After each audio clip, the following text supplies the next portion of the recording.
কেমন আছেন সবাই? আশা করি ভালো আছেন। আজকে ঘুরে দেখাবো আমি সিলেটের ফ্লাওয়ার গার্ডেন। আমি দুপুর বেলা চলে গেছিলাম প্রাকৃতিক সৌন্দর্য লুকায়া দেখার জন্য। চারি উপরে বসছিলাম।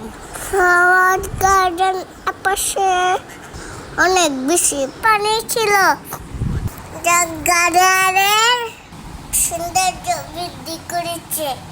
সৌন্দর্য দেখতে দেখতে চারদিকে বসে পড়লাম দুপুরের রোদের কারণে। বহুটি অস্থি লাগছিল।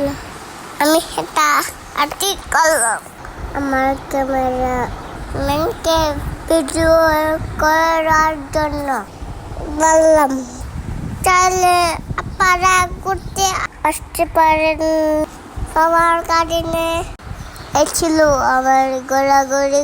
Thank you for watching my video.